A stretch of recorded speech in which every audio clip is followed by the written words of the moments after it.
Welcome to Cozy Love Stories, your home for dreamy romances to help you relax and unwind. Today's story, Matchmaking and Macchiatos, can be enjoyed as a standalone video or as a sequel to last week's story, Love Notes and Lattes. If you'd like to listen to Love Notes and Lattes first, I've included a link in the description below. Chapter 1. Ben Davis drummed his fingers on the steering wheel as he idled at the stoplight a block from the coffee shop. The early morning sun painted the town in soft gold, but the warmth did little to calm the nervous churn in his stomach. "Today's the day," he muttered to himself. "Just ask her out. You teach a gaggle of hyperactive kids every day. You can talk to one sweet, smiling woman." The light turned green. He exhaled sharply and turned into the parking lot, pulling into his usual spot outside Rosemary's Cup. "You've got this, Ben," he said aloud, rolling his shoulders back. The bell above the cafe door chimed as he stepped inside, and there she was, Maya Thompson, standing behind the counter with her dark navy apron tied neatly over a pale yellow sweater, her shiny curls spilled around her shoulders, while the top half of her hair was pulled up into a little bun. A few soft edges framed her face so neatly they looked like brushstrokes. It was the kind of hairstyle that made him forget what he was about to say. Her smile when she spotted him could have powered the whole town. "Morning, Ben. The usual today?" Ben opened his mouth. This was it. The moment. "No, I actually wanted," he began, but found himself blocked. Panic surged. His throat tightened. All the words vanished like chalk in the rain. "Ask her out. Just say it, man," he mentally told himself. Maybe she wouldn't notice if he stalled for a second. Maybe she'd just think he was deciding his order. He dropped his gaze to the menu board, desperate for cover. Why did every word on the board suddenly look like a foreign language? Why did time feel like it had frozen? Oh no, he'd been quiet too long. His eyes landed on the first thing he could read. Caramel macchiato," he blurted. Maya blinked, then smirked. "Really deviating from your typical black coffee there, aren't you?" Ben shrugged, rubbing the back of his neck. "It's a treat yourself kind of day." She chuckled and turned to make the drink. Ben watched her for a second too long before catching movement out of the corner of his eye. Ella. She was crouched near the pastry case, pretending to rearrange muffins, but very clearly trying not to laugh. She glanced up and raised an eyebrow at him. "Help me," Ben mouthed. 2 weeks ago, he'd confided his feelings for Maya to Ella and begged for help. She'd grinned like the matchmaking gremlin she was and said she'd take care of it. So far, zero progress. Unless he counted public humiliation by coffee order. Maya returned with the cup, her smile soft and teasing as she handed it over. "1 caramel macchiato for the man who lives on black coffee and bravely ordered sugar today." "Thanks, Maya." "So I'll see you tomorrow?" He nodded, heart thumping. "Yeah, definitely." He turned to leave and promptly knocked over a precarious stack of to-go cup lids. They scattered like dominoes across the counter and floor. Just great. There wasn't a single week, maybe even a single visit, since he'd started coming to Rosemary's Cup 6 months ago, where he hadn't managed to somehow make a total fool of himself. Whether it was missing the chair because he was too busy watching Maya laugh, or walking straight into the coat rack by the door. Ben was pretty sure the cafe itself was conspiring to ruin whatever shred of cool he might have had. He crouched to gather the lids, cheeks burning, and glanced up just in time to catch Ella's barely contained grin. Okay, so today was not the day after all. But maybe tomorrow would be. Chapter 2. I really thought he was going to make it through today without knocking something over, Maya joked to Ella as the door closed behind Ben. And what was with that drink order? The man buys a small black coffee every day for 6 months and then boom, caramel macchiato. Felt like I was in an alternative universe. Ella grinned as she stood. He did seem particularly clumsy today. Maya raised a brow. You know, for a while there, I was so sure he was your secret admirer. Ella paused. You know, why was that? I know you said he was sweet, but you were just so adamant about him. Maya nodded as she grabbed a rag to wipe down the counter. Well, I didn't notice him being a mess of nerves and spilled coffee until around the time you started working here. Plus, he never really talks to me. You're the one he chats with. Ella gave a soft smile, and Maya caught the fond gleam in her friend's eyes. Well, that hardly matters. He knows I'm officially Noah's girlfriend now. Maya leaned back against the counter, twirling a towel between her fingers. You two are disgustingly cute. You know that? Ella beamed. Yeah, I do. Maya smiled too. She was genuinely happy for Ella, but if she was honest, flickers of jealousy stirred within her.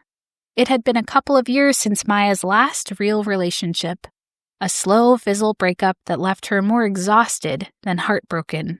She tried dating again, going to a few community mixers, even agreeing to a handful of blind setups. But nothing ever stuck.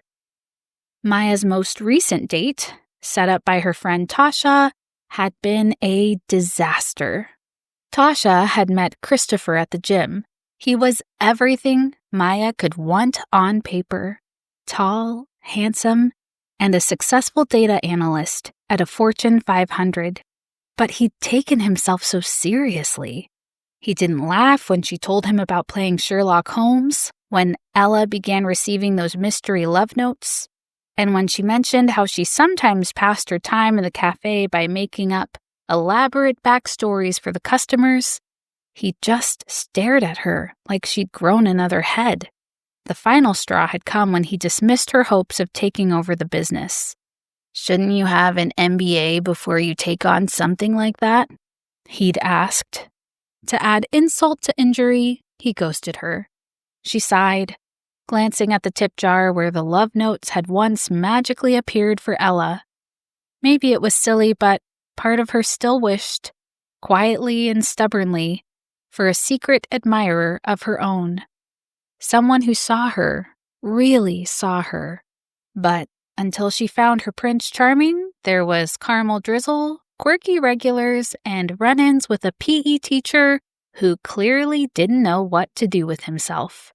Once the counter was clean and the last of the morning rush gave way to the steady hum of late morning regulars, Maya slipped into the back office.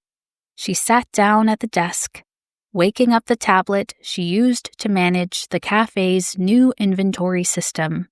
It had taken her weeks to fully transition the cafe from a scribbled notebook style of record-keeping to a digital tracker, and she was still getting used to the quirks of the app. As the dashboard loaded, her eyes drifted to the folder tucked beside it. Her proposal. It wasn't finished, but it was getting close. When Maya had first started working at Rosemary's Cup, it was supposed to be temporary. Aunt Camille had needed help, Maya had needed a job, and it felt like an easy way to fill the gap. But somewhere along the line, she'd fallen in love with the place. The rhythm of it, the regulars, the scent of cinnamon and coffee that clung to her sweaters, the way a perfect foam heart could make someone's day. She wanted to run the cafe one day. The only problem? Her aunt wasn't entirely convinced she was the right person for the job.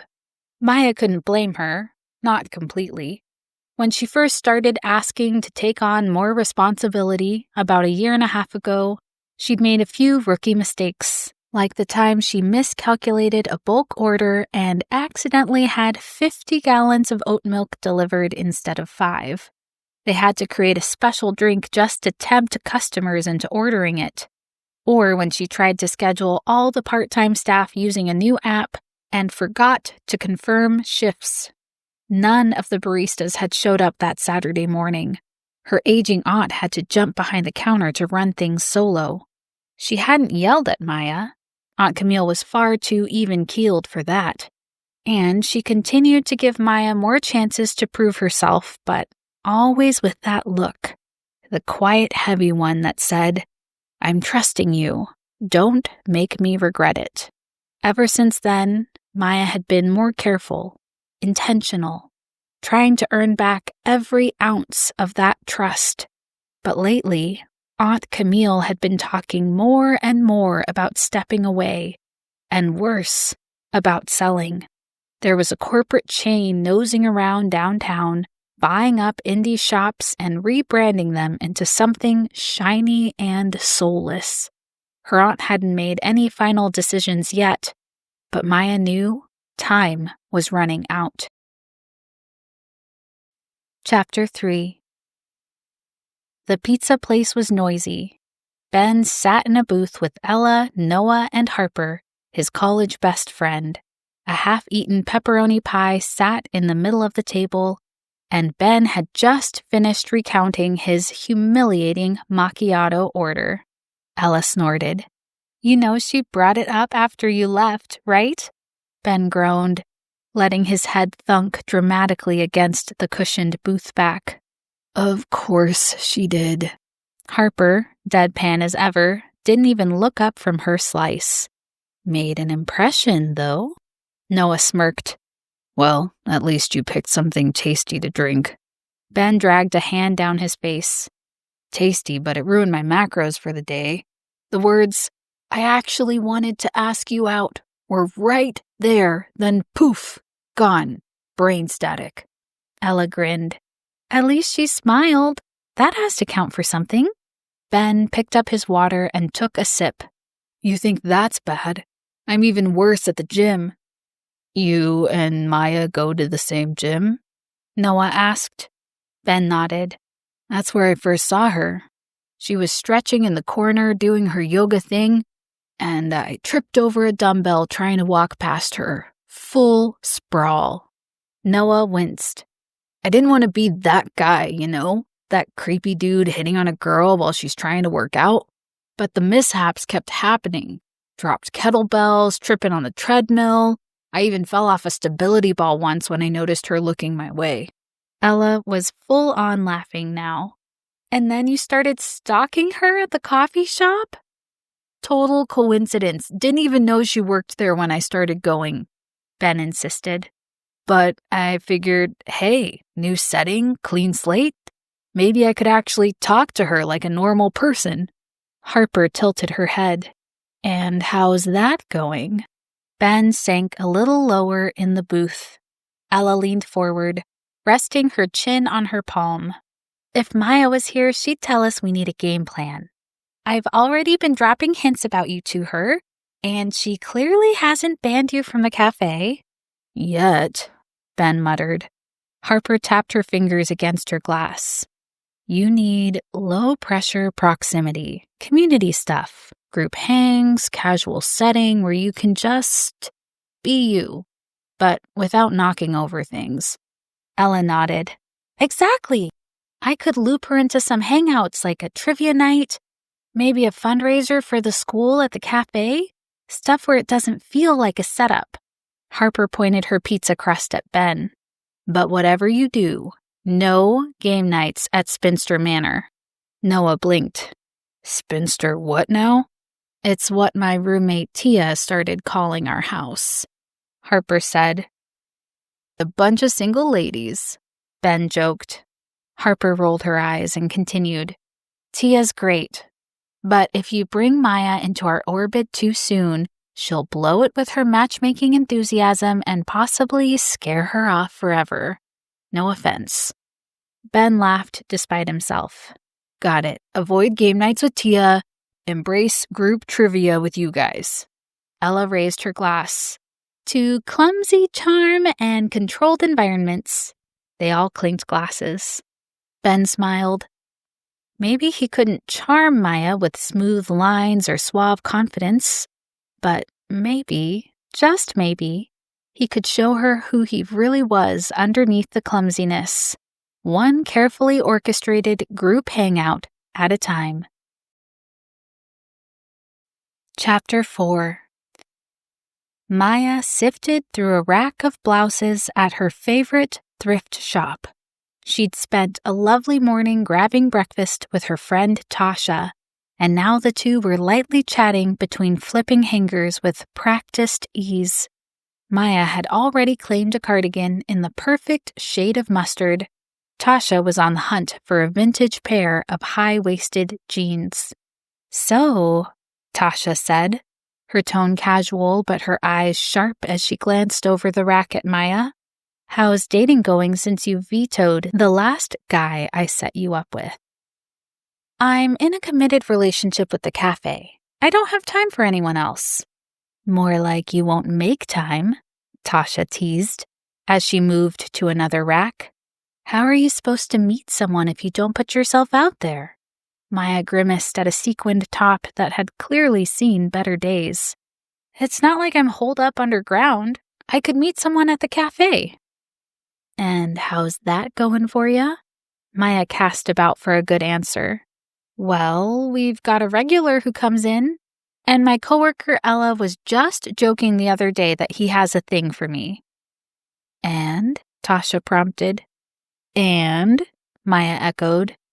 "Details, girl. Is he good looking? What's his personality like?" She pictured Ben's face. He certainly was handsome, almost frustratingly so, and always polite. "He's just a really nice dude," she admitted. "So, why does Ella think he likes you?" Maya shrugged. "He's kind of clumsy when I'm around, but I always figured it was because he had a thing for Ella." Tasha tilted her head.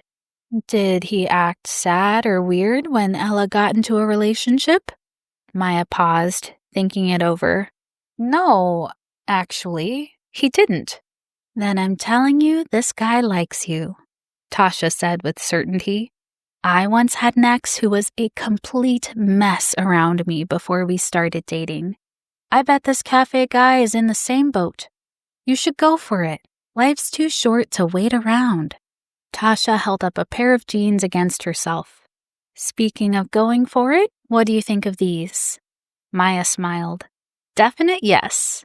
They paid for their fines, and as they walked toward the door, Tasha slung her bag over her shoulder. "I'll see you later for class?" "Wouldn't miss it," Maya replied. As she walked to her car, Maya considered Tasha's advice. Just go for it. Was Ben the type of guy she should go for? She replayed little moments from the past few months. His shy smiles, the awkward spills, the way he seemed to brighten when she greeted him. Maybe there was more than she'd let herself believe. The thought made her pulse quicken. She'd always noticed his great qualities. And since he and Ella had begun training for that 5K together, Ella had only sung his praises all the more. Sure, the guys Maya usually went for were clean-cut professionals, but maybe that was part of the problem. Her last boyfriend had certainly cared more about chasing the corporate ladder than chasing after her. She needed to broaden her horizons. She could do worse than a devastatingly handsome PE teacher. Maya was still thinking about it as she flitted about her house doing chores before heading to the gym. She should be the one to make the first move. After all, Ben had been coming in for months and hadn't initiated anything. She was resolved. The next time she saw Ben, she'd ask him out. Simple as that. Even just deciding it filled her with a rush of energy she hadn't felt in a long time. The class studio was tucked behind a wall of glass panels overlooking the main floor of the gym, part yoga sanctuary, part fishbowl. Maya rolled out her yoga mat in her usual spot at the front of the room, directly facing the mirrors, where she could stay focused and avoid distractions. Outside the glass panels to her left, the gym thrummed with energy, weights clanking, treadmills pounding, and the occasional overzealous lifter grunting into the void. Inside, things were calmer. The soft scent of eucalyptus floated in the air, and lo-fi music trickled from a wall speaker. Predictable, peaceful, grounding, until she looked up between stretches and saw Ben Davis through the glass. He was by the free weights, towel around his neck, mid-conversation with someone at the squat rack. He turned slightly, maybe sensing her gaze, and their eyes met for a split second, just long enough for him to drop his water ball and knock over a nearby pile of foam rollers, all of which clattered across the floor. Maya fought the urge to laugh. The girl next to her apparently caught the debacle as well, because she leaned over and whispered, "Can you believe that guy used to date Tasha?" Maya froze. "Wait, seriously? Ben?" The girl nodded. A while ago, but yeah." Maya didn't have a chance to reply before Tasha walked in, brightly greeting the class and introducing the first pose of the day. Maya could barely focus on the yoga session. The warmth that had been building toward Ben all morning tangled with a sudden knot of guilt. She valued her friendship with Tasha, and if Tasha had never mentioned Ben, maybe it was because things between them had ended badly.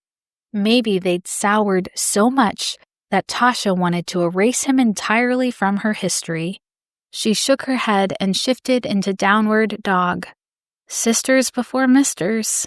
There was no way she could pursue Ben now. Chapter 5. Ella had pitched it as the perfect opportunity. Trivia night at the bar, a few friends, nothing too formal. Ben knew exactly what she was doing, of course. They'd been plotting ways to help him spend more time around Maya. Trivia was harmless, and if Ella could make it feel natural, maybe he'd get to know Maya without all the pressure. When he walked in and spotted her already seated at the table, his stomach gave a hopeful lurch. And bonus, Ella had saved the empty chair right next to hers. Maya greeted him politely, but there was something distant in her tone. Not unfriendly, exactly, but cooler than she'd ever been with him before. Ben spent the first few minutes wondering what he'd done. Had he said something stupid the last time he saw her? Okay, well, more stupid than usual. Before he could spiral, Noah arrived, sliding into the seat next to Ella. He was quickly followed by Harper, who swept in with a sarcastic, "Guess I'm the buffer, so this doesn't feel like a double date." Ben side-eyed Maya as she sipped her drink, refusing to look over at him. Ella piped up, "Maya, this is Harper. She's one of Ben's old college friends." Maya smiled brightly at Harper as they exchanged a greeting. There was a moment of awkward silence before Ella launched into a story about her favorite customer, Mrs. Carmichael's cat, who, if Mrs. Carmichael was to be believed, was taking up tap dancing. After a round of laughter, the group slipped into easy conversation until the MC announced the start of trivia. He revealed the first category, sports. Ben relaxed. Finally, something he could own. "Ugh, well, I'm gonna be useless this first round," Ella groaned. "I won't be much help either, babe," Noah joked. Ella poked him. "What do you mean? You're always watching sports." "Always watching rugby. I doubt they're going to be asking 5 questions in a row about that," he replied. "Don't worry," Harper said dryly. "Mr. PE teacher over here is a walking encyclopedia of all things sports." As the questions began, Ben rattled off player stats and championship years without breaking a sweat. When the topic shifted to history, the rest of the group jumped in. By the time it changed to music, they were already one of the top scoring teams. Then came pop culture, and Maya lit up. She nailed every answer from celebrity couples to obscure 90s sitcoms, and her competitive streak peeked through. After the first 5 rounds, the MC announced a brief intermission. Ben took a happy swig of his beer while Ella fanned herself. "Team, we've got this," Maya announced. "I'm calling a top 3 finish." "Only top 3? Ben teased. She rolled her eyes. "All right, first place. Happy?" "Gotta aim high to land high," Ben said. Maya grinned and leaned closer to whisper, "Then I say we're unbeatable." For a moment, Ben forgot to breathe. Harper tossed a popcorn kernel at them. "Focus, you two. They just said the new category is movies." They traded guesses and shared triumphant high fives when they nailed the harder questions. At one point, Maya's hand bumped against Ben's as they reached for the scorecard, and she laughed, bright and genuine. When trivia wrapped with a respectable third-place finish, Harper suggested a round of pool. Noah and Ben were in immediately. Maya grinned her agreement, and Ella said she'd tag along to watch. At the pool table, Harper declared boys versus girls. She and Maya took one side, Ben and Noah the other. The game quickly turned competitive. Harper sank her first 2 balls with practiced ease, and Maya leaned over the table with a sly smile, calling, "Hope you boys brought your A-game." Every time she lined up a shot, she gave a running commentary, half strategy, half playful jab at Ben's expense. "Watch and learn, Davis," she'd say before sinking a ball, then wink like she'd just pulled off a magic trick. Ben couldn't stop grinning, even when she left him with a terrible angle. Halfway through, Harper headed to the restroom, and Ella wandered off with Noah to grab drinks for the group. Ben eyed Maya chalking her cue. "Not bad out there," he said, nodding toward the table. She gave him a slow, mischievous smile. "I'd say you're not so bad yourself, but I'd be lying." Her wink landed like a gentle nudge, pulling a laugh from him. Was she flirting? His pulse jumped, but he kept his tone casual. "So, when you're not pulling off ridiculous pull shots or running the cafe, what keeps you busy?" She tilted her head, considering. "Actually, I've been working on a proposal to take over the cafe for my aunt. I want to run it someday." Leaning against the table, she explained how she'd been building a business plan to prove to her aunt she was the best person for the job. "I didn't think she was thinking of retiring," Ben said. "Not just retiring. She's actually thinking of selling. If she goes for my plan, she'd stay on as a silent partner. It wouldn't be the big payout a chain could give her up front, but she'd have a steady income for retirement. And if my projections are right, I think it's better for her long term." "That's incredible, Maya. I can tell you've worked hard on it." Maya bashfully ducked her head at the praise. Ben caught sight of Harper emerging from the bathroom. She gave him a wink and detoured to the bar, buying him more time. "But you didn't really answer my question," Ben said, grinning. "That's still cafe talk." Maya laughed. "All right, when I'm off the clock, I binge way too many true crime podcasts." "See, now that's something I wouldn't have guessed," he said. They swapped favorites, discovering a shared love of Sherlock, though she had strong opinions about the last season. "Let's see, I like yoga too, but I'm sure you already know that," she teased. "Yeah, I've seen you in Tasha's class at the gym." At the mention of Tasha's name, she stiffened, but before Ben could figure it out, Harper, Noah, and Ella returned with drinks. Maya's easy warmth faded as they finished the game.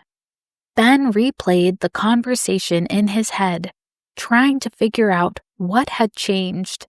Minutes earlier, she'd been laughing with him like they'd known each other for years. Now, even her victory grin after winning with Harper felt muted. By the time they said goodnight, the spring in his step had vanished. Maybe Ella's plan wasn't going to be as simple as he'd hoped. Chapter 6. Back home after trivia night, Maya sat on the edge of her bed, tucking her hair into a bonnet before pulling on her favorite pajamas. She'd been telling herself all night to keep her distance from Ben, and yet the way he smiled at her over the pool table kept replaying in her head. He was just so easy to talk to. Too easy. Oh no, she groaned softly, flopping back against her pillows. I really like him. But Tasha was her friend. Friends didn't cross those lines. It didn't matter that she'd resolved to ask Ben out back at the thrift store before she knew anything about his history with Tasha. Now that she did know, even if it was only secondhand, pursuing him felt complicated, messy. Maybe that was part of the pull. Maybe this was a forbidden fruit thing. But deep down, she knew it wasn't just that. She resolved to avoid him. At the gym, she quietly switched her yoga time to a different slot, different instructor, different class, just so she wouldn't run into him lifting weights on the main floor. She reworked her cafe schedule to start after the morning rush, when Ben always showed. It might have worked, if not for Ella. Now that she was dating Noah, Ella had gone all in on the group hangouts. Farmers market on Saturday? Invite Ben so Noah wouldn't feel like a third wheel with her and Maya. Trivia night follow-up? Sure, bring Harper and Ben.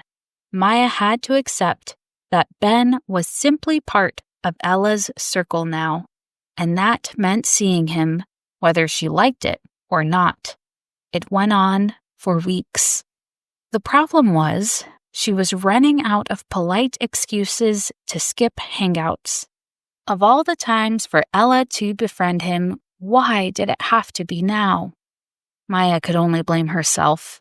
She'd been the one nudging Ella and Ben to spend time together back when they were trying to solve the tip jar love note mystery.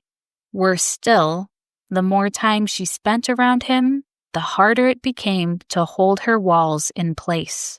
Ben's awkwardness around her had started to fade. He was more relaxed now, quick with a joke, comfortable in the group, and the more she saw that side of him, the more her heart squeezed. So, when Ella pitched the idea of hosting a fundraiser for the elementary school's band class at the cafe, Maya wasn't surprised to hear Ben's name attached to it. He'll be our school liaison, Ella said, practically bouncing with excitement. Her younger sister Tilly played the clarinet in the band, and Ella was determined to help raise enough for new sheet music and instruments. Soon, Maya found herself sitting at a corner table with Ella, Ben, and George, the band director, a genial man in his 40s with laugh lines and an easy manner. Aunt Camille had immediately approved the idea, charmed by the thought of helping kids, and even suggested they hold a raffle for 1 month of free coffees.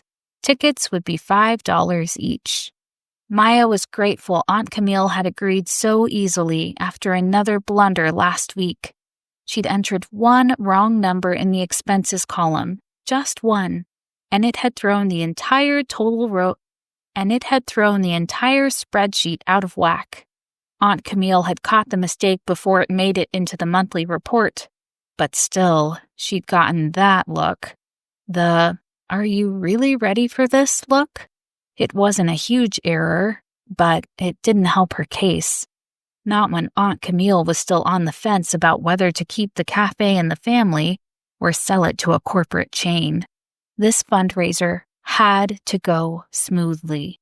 They divvied up tasks over steaming mugs, Ella handling marketing, George wrangling the band kids for a performance on the cafe's patio, Ben offering to set up donation tables, and Maya purchasing the raffle tickets. It would all take place during the annual holiday crawl, where the street shut down to cars while craft makers and food vendors lined the streets with their carts, and the shops enjoyed a boost in customers. When the day arrived, Maya woke to a pale wash of winter light and the realization that her alarm hadn't gone off. One glance at the time sent her bolting upright. Oh no, no, no!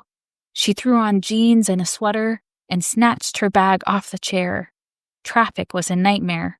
A long stretch of Maine was blocked off for utility work, forcing her into a detour that added 10 precious minutes she didn't have.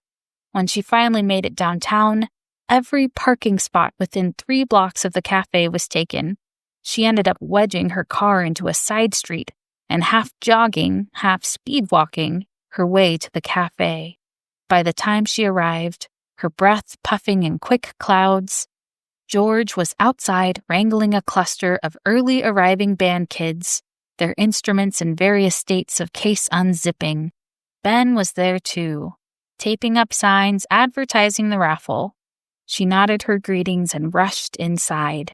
Ella stood at the counter, handing her little sister Tilly a steaming cup of hot chocolate.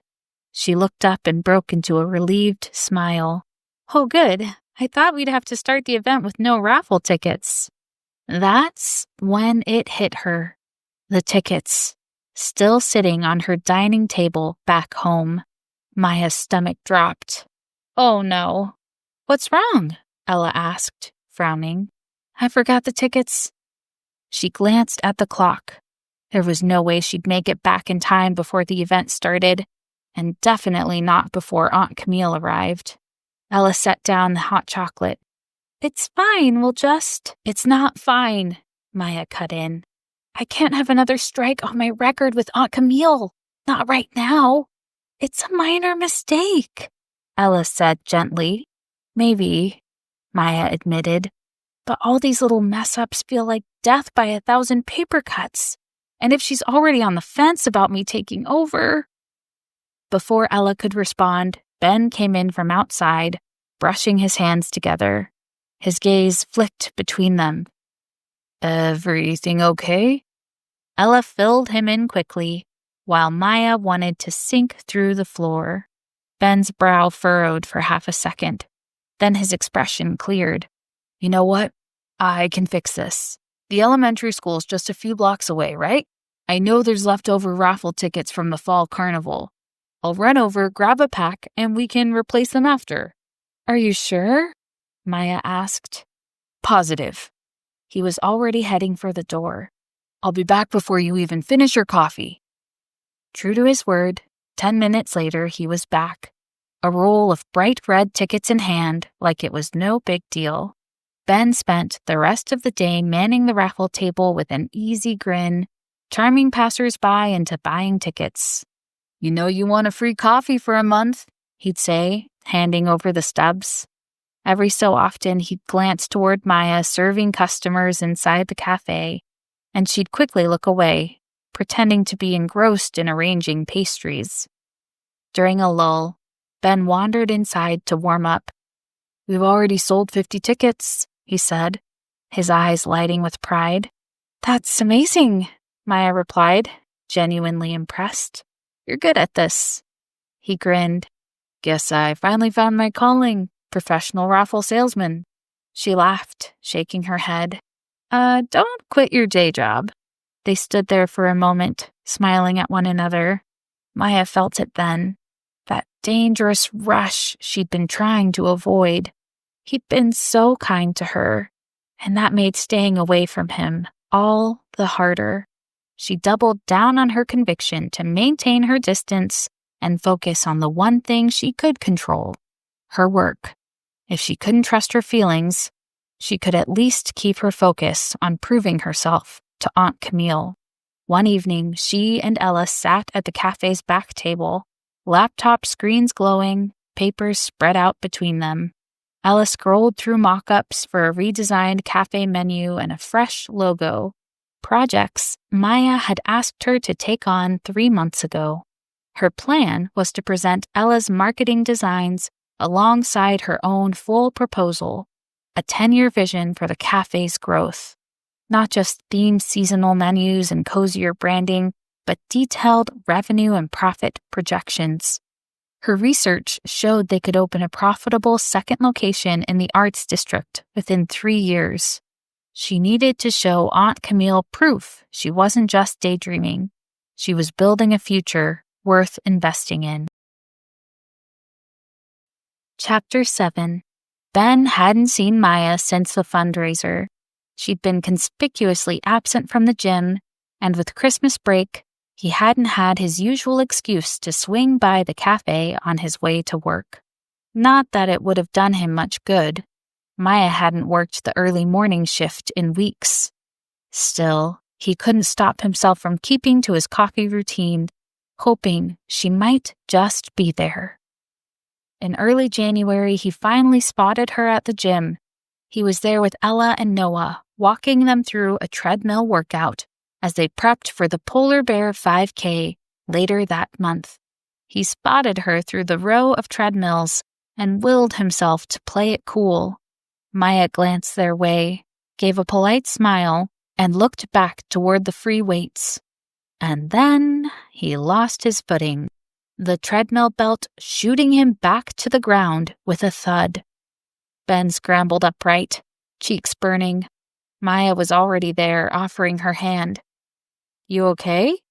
"Yeah, just testing the gym safety features," he said, with a self-deprecating smile. Maya pulled her hand back a beat too quickly. The warmth he'd been hoping for wasn't there. As they stepped aside for another member, he tried for conversation. "Haven't seen you around here lately." "Switched to early mornings," she said lightly. "But with all the New Year's resolution crowds, it's too busy. I might go back to afternoons again." Ben opened his mouth to ask how she'd been, but she was already glancing toward the weights. "Anyway, I should get going. See you around." As he returned to the treadmill workout with Ella and Noah, his mind wasn't on pacing drills. Maya had been so hot and cold through all of this, and yet there'd been moments, real, tangible moments, when he'd felt like they were forming a connection that wasn't just in his head. Ella, Noah, and Harper had all confirmed they saw it too. Ella had even admitted she'd tried bringing him up with Maya a few times, but Maya always sidestepped. The last time they'd talked about it, Ella had said Maya was laser-focused on her proposal for the cafe and probably wouldn't have headspace for anything else until it was done. After their workout wrapped, Ben left Ella and Noah behind to refill his water bottle. He noticed that as soon as he departed, Maya popped over to talk to the two of them. Maybe she had just been anxious to start her workout before. Now she seemed to be in a talking mood. As he made his way back to the group, he overheard Ella inviting Maya to come cheer for her and Noah at the 5K. "Oh, of course I'll be there," Maya said brightly. "Great, and Ben will be there too," Ella added. Maya hesitated then. Sorry, what day did you say it was again? The 20th? Girl, I'm so sorry. I just remembered I've got to help my aunt out with some cafe business that day." She turned around and her startled eyes landed on Ben. From her guilty expression, it was clear she hadn't realized he was listening. The deflation was instant. Ben didn't need a translation. Maya was avoiding him, which could only mean one thing. She just wasn't interested. He and Maya were not getting together. He had only one choice now. Move on. Chapter 8. Maya couldn't shake the image of Ben's face from her mind, the way his expression had dimmed when she'd sputtered out that flimsy excuse to Ella about missing the 5K. He'd heard her, she knew it, and he'd understood exactly what it meant. She didn't want to go because of him. Guilt sat heavy in her chest. It had been hard enough avoiding one-on-one situations with him, but lately, not seeing him at all had been worse. She'd told herself it was for the best, that keeping her distance would make it easier. Instead, every day without one of his lopsided smiles left her feeling a little more hollow. So when she spotted him at the gym after weeks of carefully dodging their usual crossing points, her traitorous heart had soared. For a split second, she'd forgotten all about the complicated mess in her head. Seeing him again had reminded her just how much she missed talking to him, laughing with him, just being near him. Maya's phone buzzed. It was Tasha. "Want to hang out today?" she'd texted. It had been weeks since they'd spent any real time together. "Absolutely," Maya typed back. They met up at a little smoothie shop downtown, ordering their usuals. Tasha with her bright green spinach and ginger concoction, and Maya with something involving mango and just enough chili powder to give it a kick. After paying, they stepped into the crisp winter air, smoothies in hand, ready to wander through the boutique stores that lined Main Street. Before they could get to the first shop window, Tasha slowed her steps. "Hey, before we start shopping, can I ask you something?" "Sure," Maya said, bracing herself. Tasha's expression was hesitant. "Did I do something to upset you? You've stopped coming to my classes." Maya's fingers tightened around her smoothie cup. She let out a sigh, debating how much to admit. "It's not you. I've just been trying to avoid Ben. He's always at the gym at the same time as your class." Tasha blinked. "Ben? As in Ben Miller?" Maya nodded. "Why would you be trying to avoid Ben, of all people?" The words tumbled out before she could stop them. "Because I like him, like him. Then I heard you two dated, and pursuing your ex feels wrong, especially because you never mentioned him. Gosh, was it a horrible breakup? I'm sorry to bring it up, girl." For a moment, Tasha just looked at her. Then she reached over and gently squeezed Maya's arm. "You're a good friend, you know that? But I promise you, I really don't care if you date Ben. Honestly, I'd love for him to end up with someone cool like you." Maya blinked. "You're serious?" "Completely. Besides, if Ben and I hadn't broken up, I'd have never met Jeremy, and you know how happy he makes me." A rush of relief flooded through Maya, though it was quickly followed by a flicker of doubt at the memory of his crushed expression at the gym. What if I pushed him too far away? The thought plagued her as she and Tasha shopped. After they parted ways several hours later, Maya retreated to her old standby whenever her personal life felt messy. Work.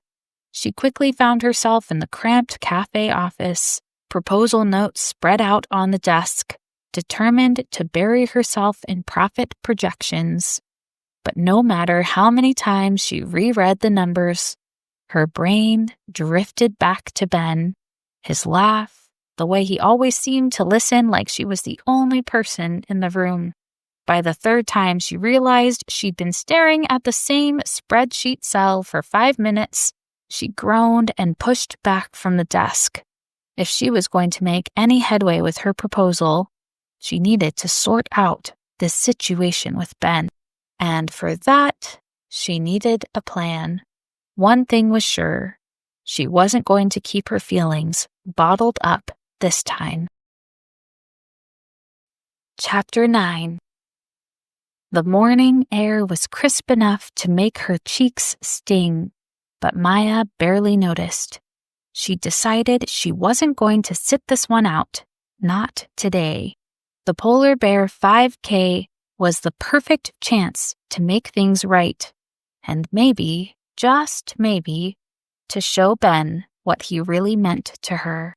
She rolled up to the course on her bike, a cowbell looped over one handlebar and a backpack stuffed with 3 rolled-up poster boards.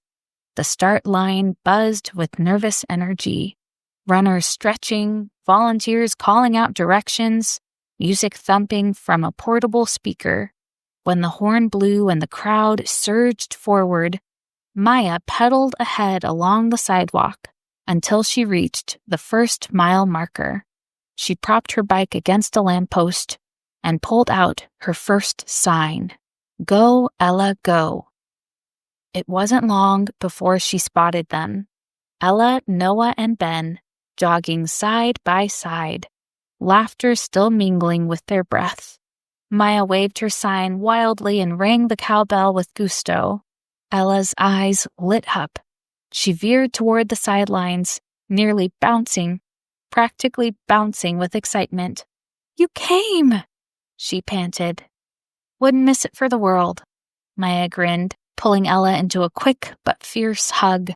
Ella laughed, breathless, her hand still resting on Maya's shoulders.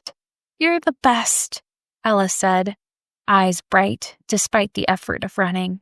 Seriously, you just made my day. Maya gave her a playful shove back toward the course. Go on, you've got this. As Ella rejoined the guys, Maya lifted her free hand and gave a wave toward Noah and Ben. Noah returned it with a cheerful grin.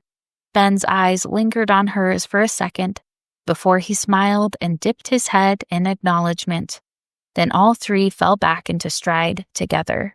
The brief connection sent a little spark down her spine, and she had to remind herself to breathe as she hopped back onto her bike, heart hammering as she zipped ahead to mile 2. Once there, she pulled out her next sign, Keep it up, Noah. Noah's face split into a grin as he ran by. Ella's expression was flushed but glowing. Ben offered her the briefest of smiles before his focus snapped back to the pavement. Maya didn't let herself overthink it, at least not yet. She hopped back on the bike and made her final push to the finish line, weaving through side streets to get ahead of the runners.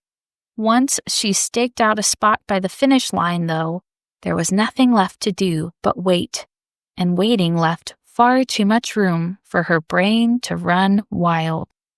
Would Ben reject her? Was she making a fool of herself? Her stomach clenched. She pictured his face turning away from hers in rejection. Wouldn't that be warranted after all the rejection she'd sent his way? Her pulse picked up. Soon she'd know. The minutes stretched. The crowd cheered as finishers crossed the line. And then Ella rounded the corner, flanked by Noah and Ben. Maya raised her last sign, I believe in you, Ben, and started to cheer. Ben caught sight of her from behind Ella. Then he saw the words. And for a moment, his whole expression shifted, like someone had flipped a light switch on inside him. With a sudden burst of speed, he pulled ahead of Ella and Noah, sprinting through the final stretch until he crossed the finish line. Maya, he called, breathless but smiling, heading straight for her.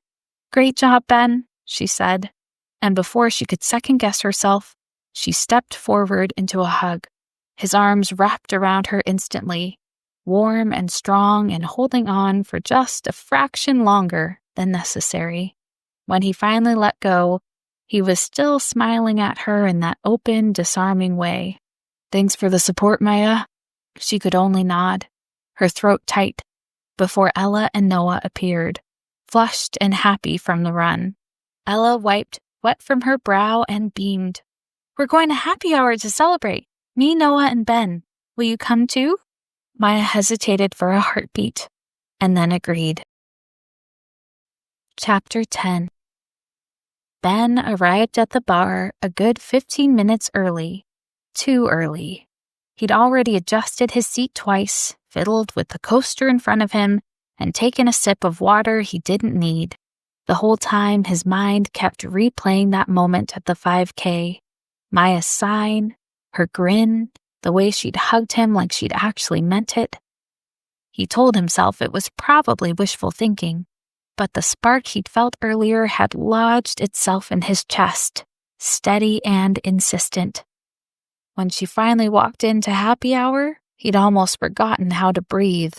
Maya was in a cozy cream sweater and dark jeans, her curls pulled back in a loose puff, a hint of gold glinting from her earrings. She looked beautiful. For a split second, he feared that same old bashfulness would choke him up. But then she smiled. "Guess I beat Ella and Noah here," she said. As if on cue, his phone buzzed, followed by Maya's. Reading Ella's message, he had to bite back a laugh. She claimed she was much sorer than she'd expected after the race, and she and Noah were going to need a rain check. He knew exactly what she was doing. This was Ella's last-ditch effort to get him and Maya alone, and he wasn't going to waste the opportunity. Maya looked up from her phone. "Guess it's just us then." Her gaze softened. "Actually, I'm glad. I've been wanting to hang out just the two of us for a while now." Ben's pulse kicked up. "Well, me too." They flagged down the waitress and ordered a couple of drinks and burgers. The easy chatter between them never quite hiding the charge in the air. They talked about the race, how Ella had gotten competitive with a man in a reindeer beanie, how Noah had insisted they run as a team, even when Ben was itching to sprint ahead. Maya laughed until her eyes crinkled, and Ben found himself memorizing the sound. It struck him then that he couldn't keep living on the sidelines anymore. He wanted to date her, wanted to see where this connection could actually go. And if he had any hope of making that happen, he'd have to tell her how he felt. His heart was pounding so loudly he swore she could hear it. Every time she smiled at him over the rim of her glass, his brain scrambled for words. He'd missed chances before. He couldn't let this one pass him by. Ben drew in a breath, ready to take the leap, and then the waitress appeared at the table with their food. He reached out to take the basket of fries, but his fingers caught on the edge, tipping it just enough for half the fries to tumble onto the floor. Just like that, the boldness he'd been mustering fizzled, and he was back to being his bumbling self around her. Ben leapt up to clean the fries, muttering profuse apologies. Happens more than you'd think," the waitress said. "Don't worry, I'll swing by with a refill." While Ben and Maya's conversation recovered, the moment to ask her out had clearly slipped away. As they stepped outside after finishing their meal, Ben cast about for an excuse to spend a bit more time with her. "I'll walk you to your car," he offered. She accepted with a smile. Her keys jingled in her hand as they strolled down the sidewalk, breath puffing in the cool night air. This was it, his moment. He could almost hear himself saying, "Maya, can I take you on a date sometime?" But just like that first time in the cafe, the words snagged in his throat. Too late. They'd reached her car. Ben stared at his shoes, unsure of how to say goodbye, when Maya blurted, "I like you, Ben." His gaze shot up to hers as she continued, "I've liked you for a long time. Gosh, this feels so middle school, but do you like me too?" For a moment, all he could do was stare at her, brain struggling to catch up. Her smile faltered. "Oh, no, it's one-sided, isn't it? Look, just forget I said anything. Let's go back to..." Ben did the only thing he could think of. Kiss her. It wasn't a long kiss, but it was real and warm and certain. He felt her still for the briefest heartbeat, then melt, just slightly, her lips curving into the faintest smile against his. When they broke apart, she looked stunned. "Sorry," he said with a grin. My brain needed a minute to compute." Her answering smile warmed him all the way through as she leaned forward to kiss him again. As they parted for air, Ben nuzzled her nose. "I've had a crush on you from almost the second I first saw you," he admitted. She laughed softly. "Mine took a little longer, but I'm so glad my eyes are finally open to the amazing man in front of me." He hesitated before asking, "It's still early. Want to grab dessert or something?" She shook her head with a small apologetic smile. I've got to put the finishing touches on my proposal before I show it to my aunt tomorrow, but maybe we can hang out after? He nodded, then reached out to squeeze her hand. You're going to do great, Maya. I know it.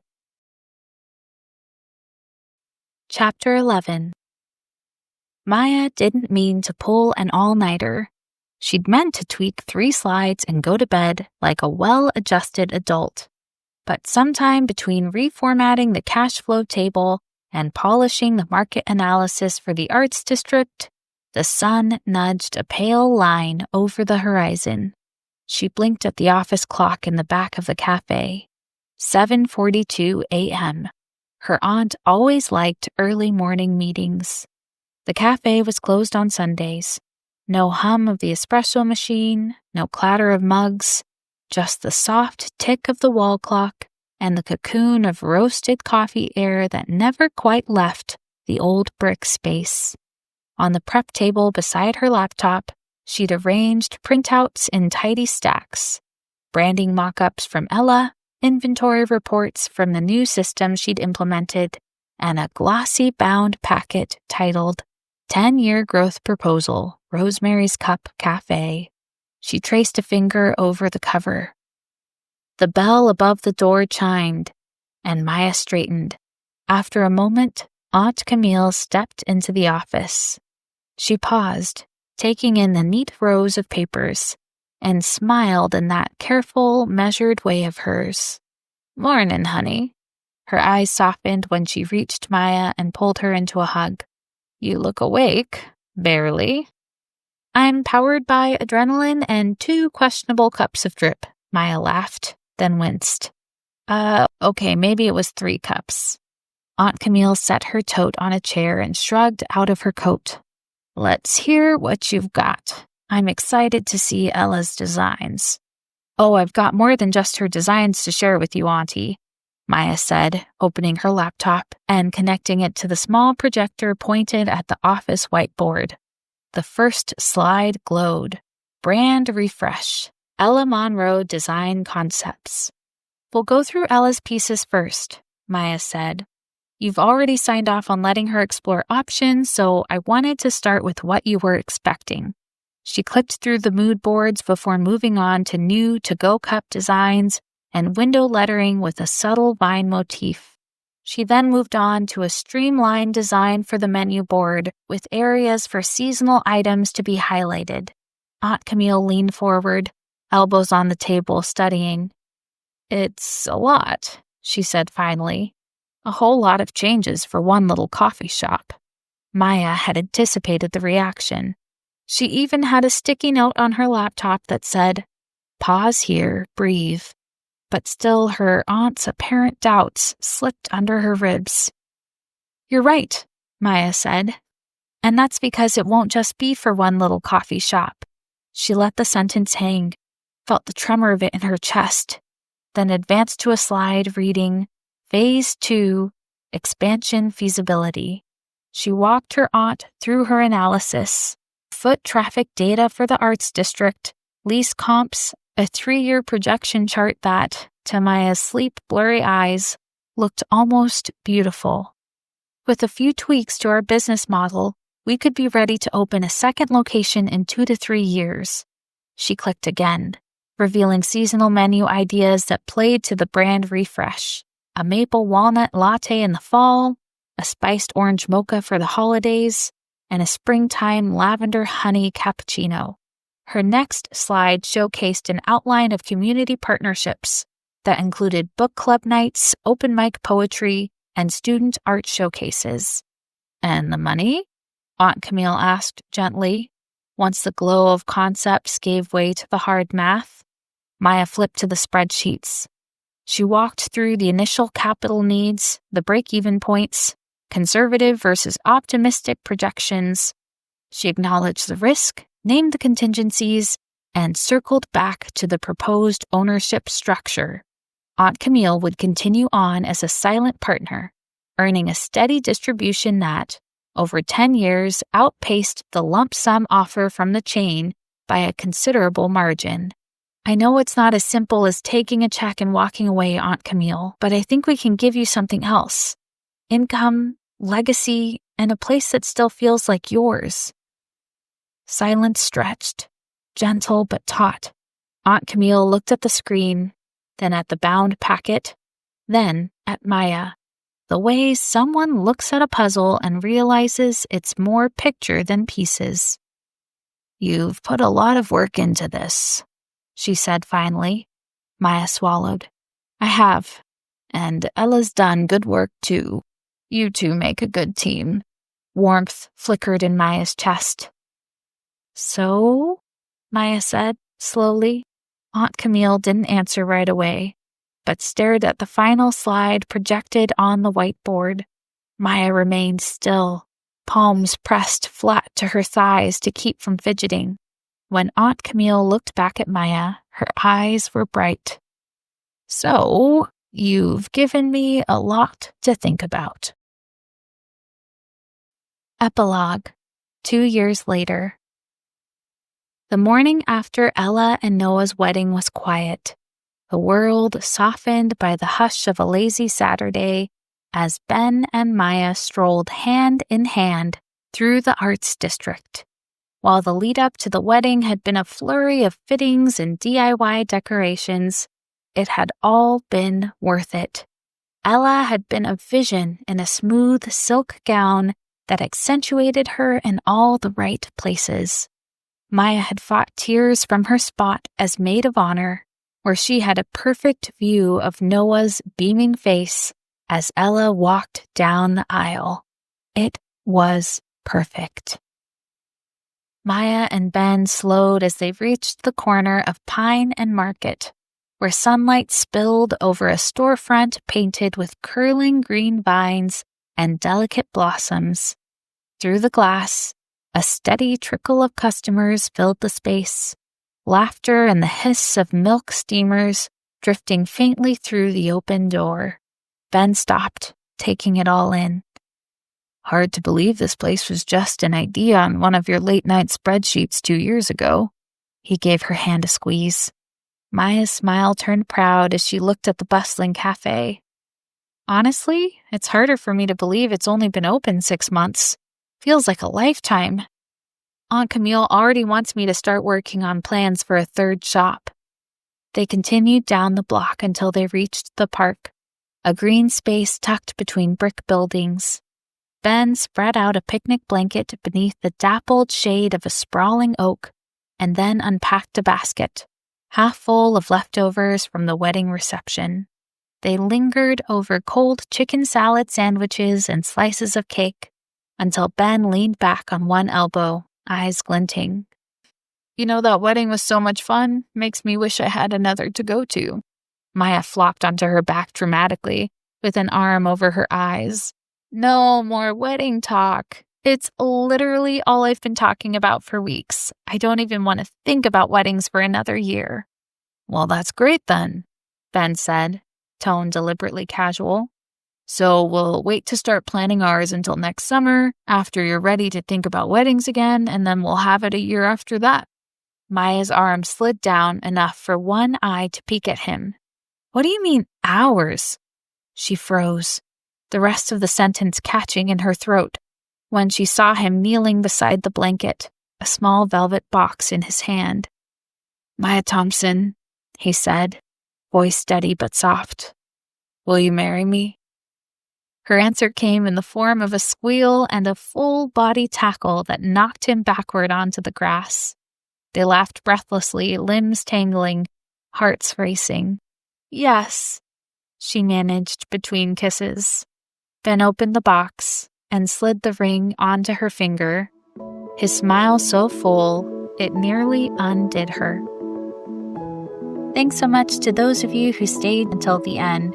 So for those of you who are newer to this channel, I started it about 3 years ago, and it was originally a sleep story channel.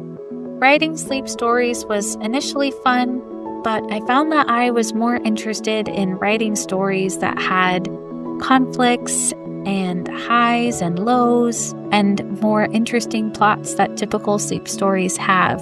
So I recently rebranded this channel into Cozy Love Stories, in part because I just wanted to have fun making up storylines and writing fun characters and having a fun little hobby in between working full-time and being a mom to a busy toddler. And it's been really fun having this channel. But to be honest, I've been a bit unsure about the rebrand, going from my old Sleep Nostalgia channel to this one. But the rebranded channel hit a really exciting milestone this past week because one of you lovely listeners subscribed. So I had about 450 subscribers from back when this used to be a sleep story channel. But we've officially gotten our first subscriber who said, hey, I want to listen to more of these cozy love stories. So whoever you are, thank you so much. You made my day when you subscribed to last week's video, Love Notes and Lattes. And I'm just so happy that this little hobby of mine resonated with at least one person who wanted to hear more stories. So if that was you, a big thank you to you. Also, there might have been someone who subscribed to the Harvest Heart video. It was kind of hard to tell in the channel analytics. So maybe I've gotten 2 subscribers, but I know for sure I've gotten 1. So again, big thank you to you. You really made my day, and it's exciting to know that someone out there enjoyed the story last week. Hopefully you enjoyed the story this week as well. Fun fact, this is actually a trilogy, but I didn't get the kind of prequel to this story recorded in time. It's called Flowers and Feathers. It's a really fun story that involves a wayward chicken, but I think I'm going to save that for maybe January or February, because I have an idea of a kind of a trilogy that comes from that story. But in Matchmaking Macchiatos, you see this character Harper, and she is tied to the Flowers and Feathers story. So I think we're going to see a couple of these characters show up again in a few months here as I debut Flowers and Feathers, but I'm holding off on releasing those because we are getting into the holiday season and I have a bunch of holiday stories to share with y'all. So get ready to cozy up to some Christmas goodness because we have some fun stories coming up ahead. A big thank you to everyone again who listened to the story, and I hope y'all stay cozy. Bye, friends.